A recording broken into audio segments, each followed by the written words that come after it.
Hello, my name is DeAndre Ray, and I did my research paper on the Great Sphinx of Giza. Egyptian culture had a strong belief in the afterlife. They remembered, and still to this day, a lot of mysteries surround the Egyptians. But thanks to the remarkable architectural skills, there are still relics that have survived the ages. Even though they are not as grand as they once were, they are some of the world's biggest and oldest architectural sculptures from ancient history that can still be seen today. These structures and statues were hundreds of feet tall and are said to be built to remember the pharaohs and other important people in Egypt. Basically showing their status in life. The more wealthy you were, the more powerful you were, the bigger your role in society, the bigger the pyramid, the bigger the statue that was left and built for you on your way to the afterlife. The Great Sphinx resides in Giza, Egypt, on the Giza Plateau, right in front of the Pyramid of King Khafre. The monument is made from limestone and is approximately 65 feet tall. Ancient Egyptians depicted the gods as humans with animal heads. The Great Sphinx is unusual in the fact that the statue is of King Khafre's head on the body of a lion. The word Sphinx means exactly that, the head of the king on top of the body of a lion, wearing whatever headcloth of the ruling era. The Great Sphinx was made during the 4th dynasty.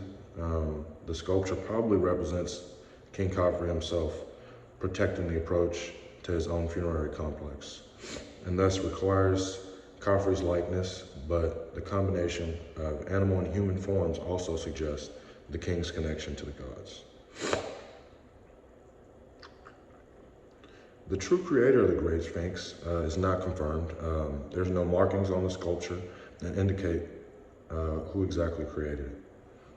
According to the most popular belief, the Great Sphinx of Giza is estimated to have been carved around 2500 BCE by Pharaoh Khafre, who built the Great Pyramid of Giza. Giza might have been chosen as the appropriate site for the building of the Sphinx, since it was popular with the rulers during the early dynasty period of Egypt. King Khufu, who ascended the throne in 2589 BCE, was good at working with stones and chose Giza to showcase his work by building the Great Pyramid. When his son, Khafre, succeeded him, he began his own pyramid complex next to his father's. The Sphinx of Giza is credited to Khafre because the face of the statue resembles his face. But some theories suggest that Khafre intended to make a pyramid there at first, but decided that the huge rock wouldn't have been suitable materials to build with, since the pyramids were normally built with smaller rocks and stones. It is not known exactly when the statue was built. It was for sure built during King Khafre's dynasty.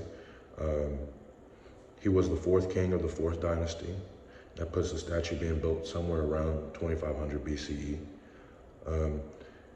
It is said that the monument took quite a while to be finished. It is rumored to have been started during the reign of King Khufu, but no one knows for certain.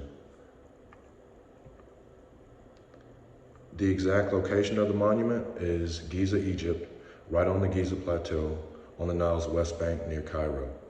It's placed next to the Great Pyramid of Giza, below the pyramids, facing the east.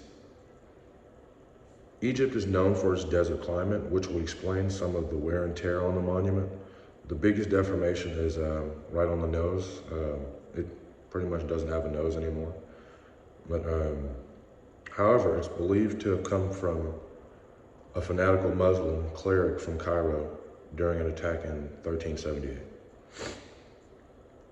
The exact reason the monument was built is somewhat of a mystery, as is most of ancient Egypt's history.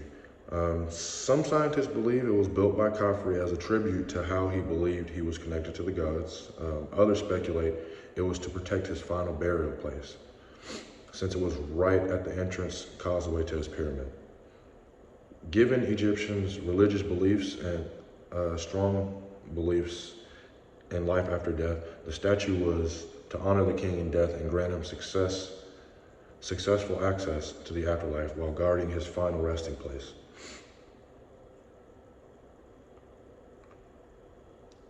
The Great Sphinx was constructed out of a large limestone ridge measuring 241 feet long and 66 feet tall, making it the biggest monument ever created from limestone.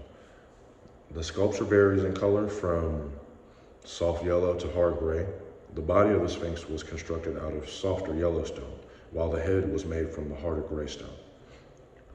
Other than the missing nose and lips of the Sphinx, the head remains the most defining characteristic, while the body has suffered from erosion over the years. The Sphinx's lower body was constructed of huge stone blocks from the base quarry. Engineers used the blocks for the nearby temple masonry as well.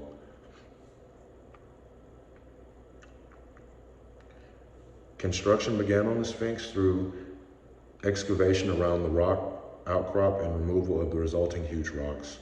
The monument was then carved out of the exposed rock. So it's pretty much just one big rock that they carved and chiseled away at. Today, the Sphinx can still be found in Egypt. Tourists come from all over the world to get a glimpse of the amazing piece of art and try to unlock its mysteries. Attempts to dig through the Sphinx have taken place, but for the most part, there was more harm done to the monument than good. There is still a lot of mystery behind the Sphinx that will perhaps never be uncovered. Even though the massive piece of art and craftsmanship remains a pivotal part of Egyptian history, it sparked the growing importance of sculpture to the Egyptian funerary tradition, and it continues to stand the test of time and is also one of the oldest monuments that remains from the ancient times.